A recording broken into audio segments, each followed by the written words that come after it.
Good morning. Happy Sunday. I saw Angus release a video talking about ABS filament, and I was like, dang, man, I gotta get working. I gotta get hustling. I gotta put out a video. So thanks for the inspiration, Angus. This is a vlog. This is a little vlog. So there's my Carvey. There's my Muse. There's the stuff that I'm gonna be working on for Technically Nerdy. In fact, this is a drone. I just reviewed this for the secondary channel. It's okay. It's a $50 drone, so you make your own conclusions. Here's Filament. There he is. Here, man. Look at that guy. Turned out so good. I did have to send the palette back to Mosaic for a few tweaks and some repairs on some stuff because once it got done printing filament, it did have an issue. So they're gonna send it back, and then I'm gonna be doing some more prints with that. Let's see if I can show you. So over there we go. That's kind of the filming area. I do have to collapse everything down. I do have to take it down once I'm done. Usually because this space is actually my father-in-law's shop, so he's letting me use the space. It's very kind of him. But that's why it's covered with tools of all sorts, because it's a proper shop. And so my electronics, my lights and my camera and my stuff, they're just sitting here for now. I'll see what I can do about getting as many videos filmed in this space as possible. I love this space. Well, shoot, you know what? I got some stuff to show you in the garage as well. But I did get a print off of my Raise 3D N2 Plus. Why don't you take a look at that while I go to the garage, and then we'll talk some more. It shouldn't be too hard to get off the build plate. It's the Raise 3D N2 Plus with some build tech. And I printed with a raft and an ooze shield. So the ooze shield is primarily for dual extrusion machines, and when it's not IDEX like the Sigma or the FormBot, the ooze shield catches the little bits that ooze out of the nozzle that's not in use. And then when you're done, you just cut it away. Let's see. I think if I peel the raft off of the model, come on, you can do it. It's stuck down pretty good over here. There we go. Okay, it's just got a little bit there, and I can take that off. But the ooze shield is now ready to be removed, and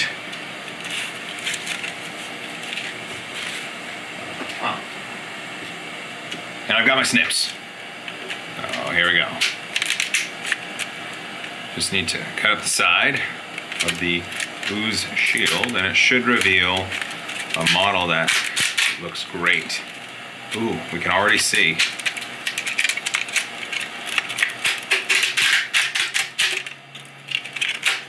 This is fun noise.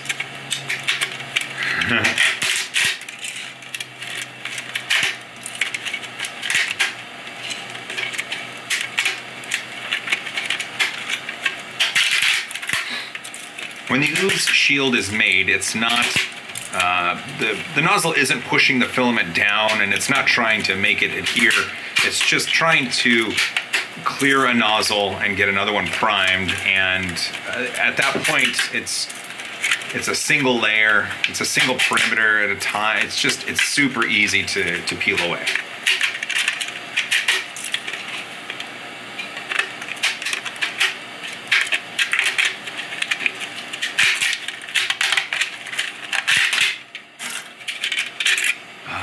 There we go.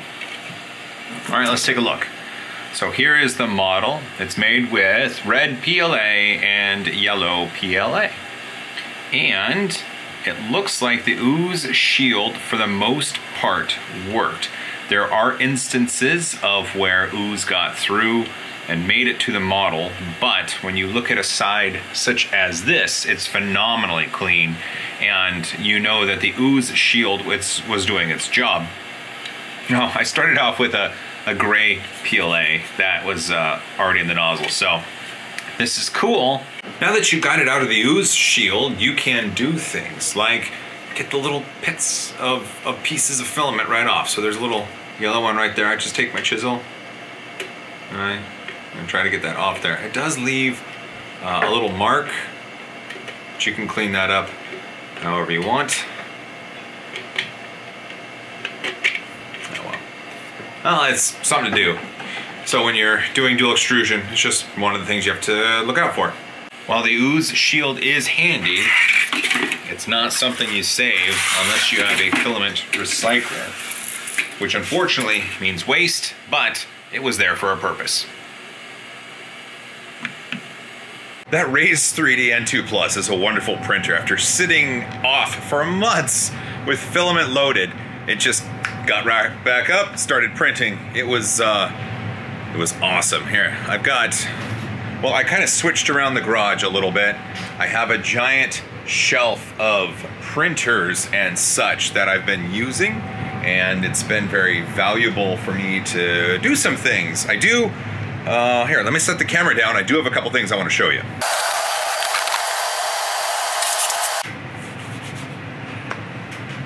First of all, I am really sorry about my hair. I mean, it's even worse than usual. I feel bad.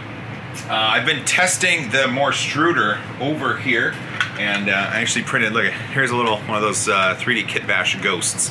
Printed at 0.6 millimeter layer heights.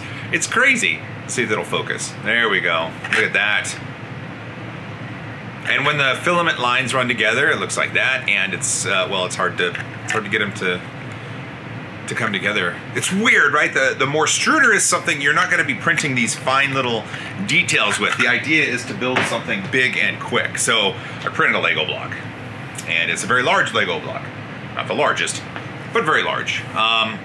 It's the same model that James from X Robots used, but for some reason, the second one that I printed,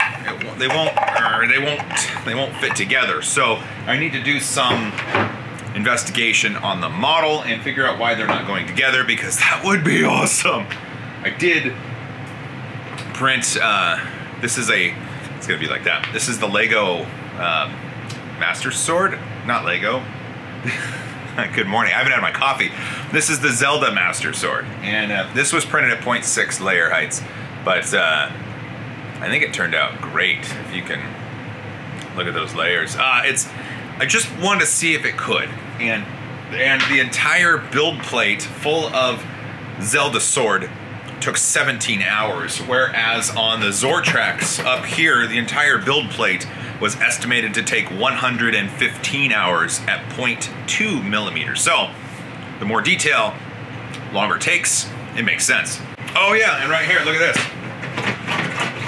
That is a food dehydrator, and I'm gonna use it to dry out filaments. I was having some issues with PETG filament.